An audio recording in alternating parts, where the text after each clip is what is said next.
عادل نجم صاحب بہت شکریہ، آپ نے جوائن کیا پروگرام میں. یہ بتائیے گا کہ کتنا بڑا دھچکا ہے یہ لبنان کے لیے یا اسرائیل کی مخالف قوتوں کے لیے جو حسن نصر اللہ کی شہادت ہوئی ہے؟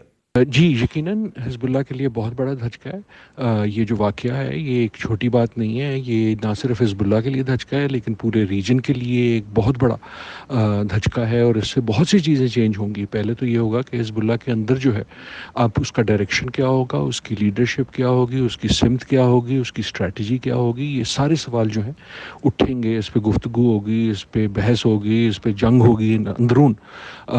لیکن ایسا نہیں ہے کہ نیتن یاہو نے یہ کر کے کوئی بہت بڑی ایسی وکٹری، یقیناً ان کے لیے وکٹری تو ہے لیکن ایسا نہیں ہے کہ ایسی وکٹری ہے کہ جس سے مسئلہ ختم ہو گیا.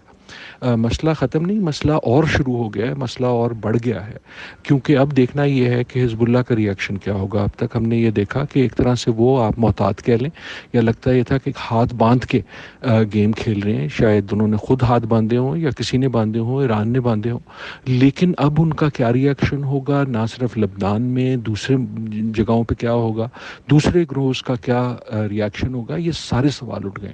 تو ایک طرح سے ایسا نہیں ہے کہ نیتن یاہو نے کوئی چیپٹر کلوز کیا ہے، انہوں نے ایک نیا چیپٹر شروع کر دیا، ایک نئی ایسکلیشن کر دی ہے.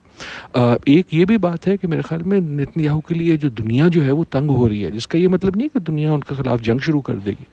لیکن جو ہم نے یونائٹڈ نیشنز میں دیکھا، اس وقت میں بلغیریا میں موجود ہوں، یہاں اگر آپ اس کی ٹی وی دیکھیں تو وہ ایک غم اور غصہ یہ ہے کہ یہ کس سمت میں جا رہا ہے. نیتن یاہو کی جو پالیسیز ہیں وہ دنیا کو کہاں لے کے جا رہی ہے. سو وہ بھی ایک پریشر ہوگا. لیکن all told this is not the end of a chapter, this is the beginning of a new chapter. اچھا عادل نجم صاحب، پہلے ہی مشرق وسطیٰ کی صورتحال کافی زیادہ کشیدہ ہے. یہ جو واقعہ ہوا ہے، شہادت کا واقعہ ہے حسن نصر اللہ کا، یہ واقعہ ایک بڑی جنگ کی طرف تو حالات کو نہیں لے کے جا رہا. جی یار دیکھیں، جنگ میں تو موجود ہے، جنگ میں فلسطین بھی موجود ہے، جنگ میں لبنان بھی موجود ہے، جنگ میں خطہ بھی موجود ہے، اور جنگ میں دنیا بھی موجود ہے. جنگ کوئی مووی تو نہیں ہے کہ اس کا ایک باقاعدہ کوئی اعلان ہوگا. میرے خیال میں تاریخ جب پیچھے دیکھے گی تو وہ آج کی تاریخ کو یہ نہیں کہے گی یہ قبل از جنگ ہے، وہ آج کی تاریخ کو جنگ کا بہت بڑا حصہ سمجھے گی، اس کہانی کا حصہ سمجھے گی جو نیتن یاہو نے انفولڈ کی ہے، اور جو میرے خیال میں اب خطے سے زیادہ دنیا کو اپنی لپیٹ میں لے چکا ہے.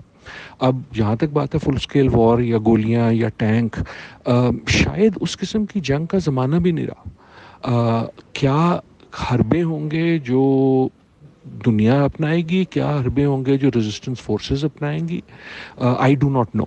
لیکن یقیناً اس وقت میرے خیال میں آپ کہیں بھی ہوں دنیا میں، یقیناً غزہ میں تو ہے ہی ہے، لیکن آپ کہیں بھی بیٹھے ہوں دنیا میں تو آپ کی بونز میں آپ فیل کرتے ہیں کہ ہم حالت جنگ میں ہیں. بہت شکریہ عادل نجم صاحب، آپ نے پروگرام میں اپنا قیمتی وقت دیا.